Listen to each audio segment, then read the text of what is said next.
How do you draw an ear? I'm going to show you. My name's Kurt. I'm a dad who draws. Come on.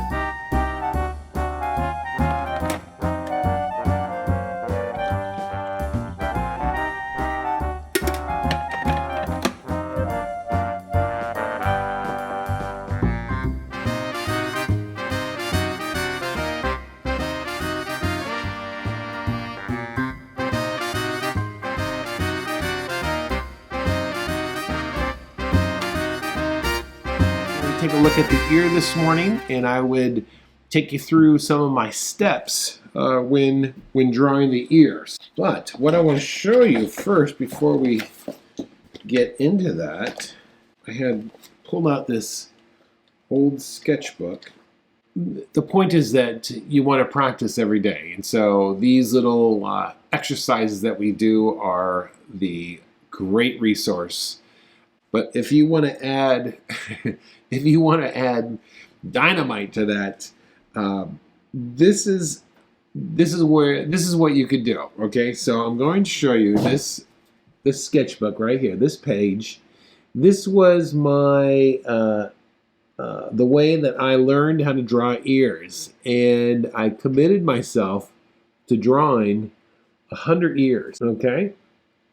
Where I really took the little steps I'm going to show you this morning, and I just pulled up many pictures of drawing ears, just copied them over and over again till I really got it into my head. Now, so let's go ahead and get started. So first thing, as always, I always approach drawing with 3 steps: gesture, construction, and detail. It doesn't matter what I'm drawing, I always approach it with those 3 ideas. Okay, so let's start with the side view of the ear.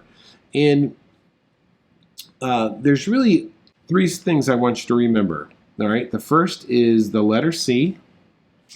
Then I want you to remember the question mark. That's number 2. And then I want you to remember the letter Y, the letter Y, okay?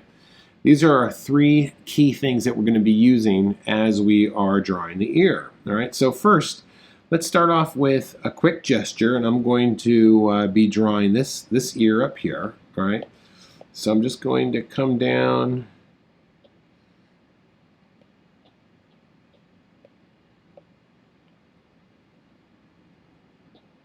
All right, that will work. That'll work as a good gesture. Excellent. So the first letter we want to look at is the letter C. And the letter C, in this case, because it is a right hand ear we're looking at, we're gonna draw our C backwards. All right. So I'm just gonna come around. I'm looking at my drawing here. Looking at my photo for reference. All right, so there's the letter C. That's the first thing we want to incorporate.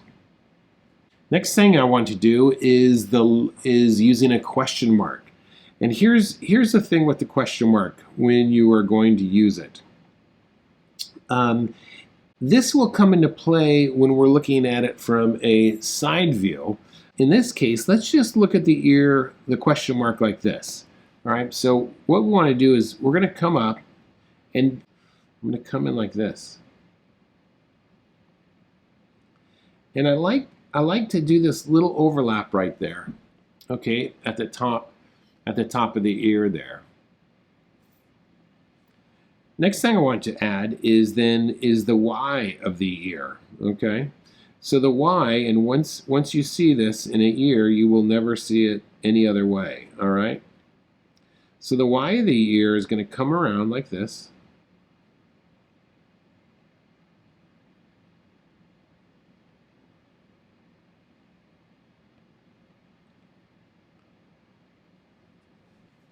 All right. So those are our 3 pieces. All right. Then from this point forward, we could just add the rest of the detail here. By looking at the part that comes in the funnel here.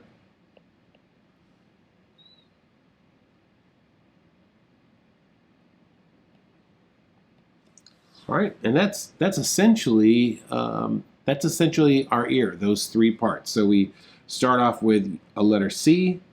We look for the question mark, and then we end with the Y. Now, the next thing I could do, and I'm going to look very closely at this ear here, I'm going to add some surface lines to help tell me whether objects are going in or coming out. Hey, I bet your ear looks snazzy. There's a word you haven't heard today. Hey, do me a favor. Hit that subscribe button, hit that bell, but really, better yet, leave a comment. Let me know how I can help you. Okay? Let's get back to the video now. When we talk about surface lines, I usually use this idea as an example. Is if we add a surface line to like this tree trunk, you could see that adding surface lines automatically causes this tree trunk to come in or go out, depending on how we apply these surface lines. The other way I could do it is like this, watch. And surface lines are one way that we can help to describe forms. So let's try it in our ear here. All right, so especially this little section is going in. You see that? So I do this. This part is starting to come down. All right, and then this also is going in. You see that? How are we looking down here? All right, so we've got this sort of thing coming in here. And then I'm going to go add some tone now. And I'm just looking for areas that I see where there is tone.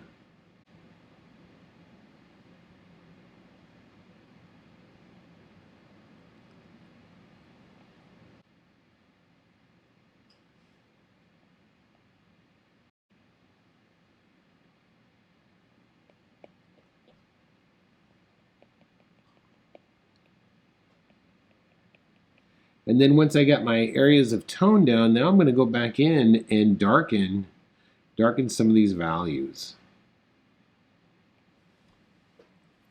to really get this ear to read. And sometimes there's a little bit of a drop shadow that's coming on that Y there. Look up here. Let's put that in there. It may not, yeah, it is a little bit in the photo.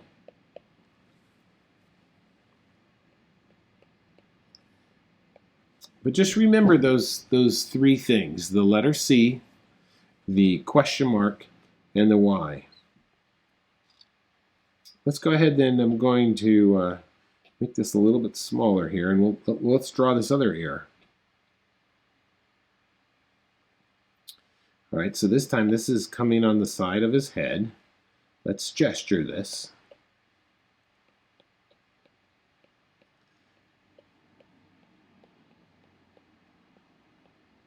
And remember, when I gesture, I am holding my pencil toward the back and trying to keep very, very loose while I do this.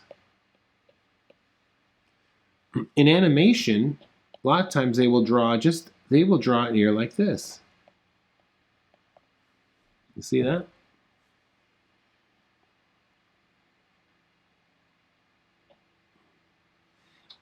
So let's go ahead and when we're going to use a little bit of overlap here. So this is going to come down like this. All right. And then we have the C part, right?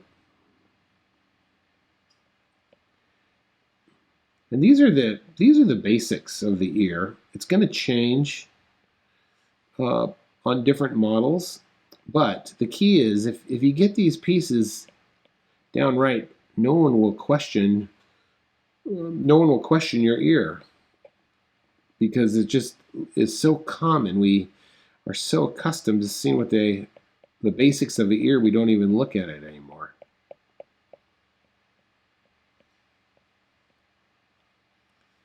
So in this case, especially on the side view, we're going to use this concept of overlap.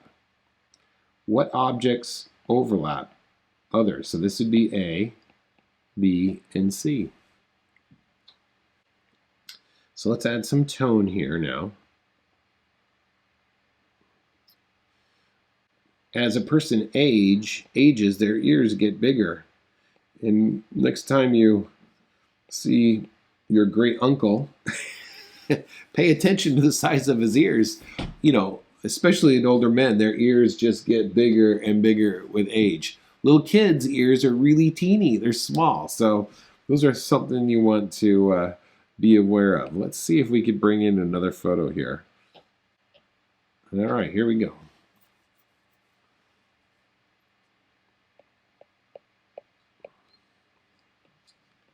All right, this one is coming in at a bit of an angle. You see that? So let's gesture this quickly.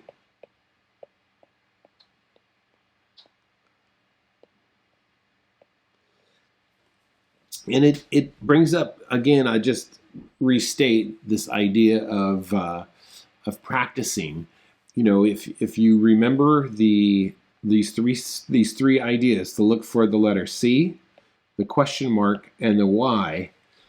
And then as you are going through looking at different photos of ears, just keep saying, where's the C? Where's the question mark? Where's the Y? How I'm going to do that, okay? So let's do that now, all right? So here's the letter C on the outside. Let's get into our question mark here.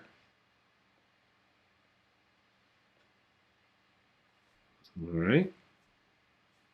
And now let's get in this letter Y. And this person's here, his Y is not as pronounced. All right. So it's slight. And I like to have this little bit of overlap right there. You see that?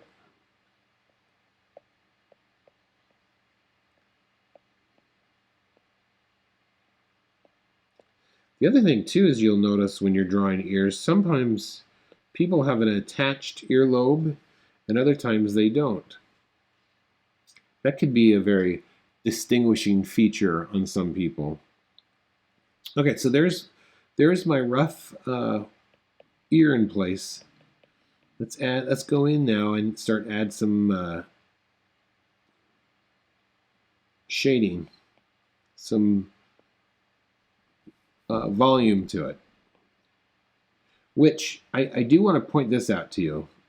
This is when it comes to shading, especially on a round form, which you're going to find that in the ear. A simple approach to shading is to have a even tone, drop in your even tone, and then right where that tone comes in contact with the lighter side, drop in a little bit darker value there. This will really give a sense that something is round and has volume. So you can actually use this when drawing an ear. For example, let's just say we're going to, and it's not totally pronounced in this photo, but we can go in here, drop a regular tone in the Y of the ear, and then right where it comes in contact, we could drop a darker tone.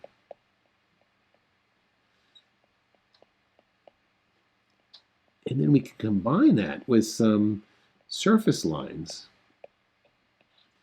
And you can really get a sense that that area is round. Okay.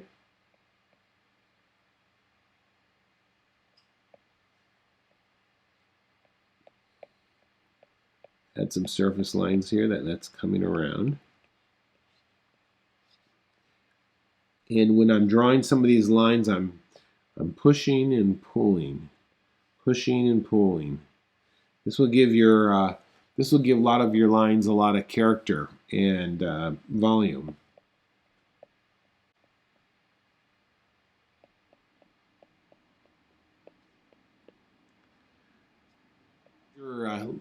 A quick study on the construction and values of an ear. My name's Kurt. I'm a dad who draws, and this has been our Wednesday edition of the Daily Draw. Thanks for watching. We'll see you guys later. Bye-bye. A dad who draws.